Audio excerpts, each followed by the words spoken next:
কালকে আমার হাজব্যান্ড ফুলকপি এনেছিল, এখন আমি কাটছি, কেটে আমি দেখছি। এই দেখো, কী জানি খেয়ে মরবো না বাঁচবো জানি না। রান্না তো করছি, যদি বেঁচে যায় তাহলে আবার ভিডিও ছাড়বো, আর যদি মরে যায় তাহলে ওপরে গিয়ে দেখা হবে।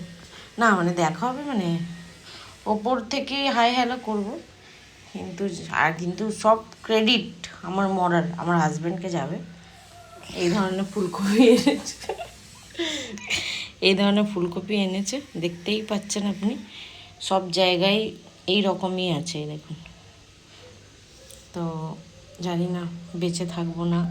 আর একটা জিনিস, যদি মরে যায় তাহলে ইয়েকে ধরবেন, কি বলে, যেই সবজিওয়ালাকে, যেই সবজিটাকে বিক্রি করেছে তাকে ধরবেন, ঠিক আছে আপনারা? তো এই জন্য পোস্ট করবো ভিডিওটা, আপনারা দেখবেন।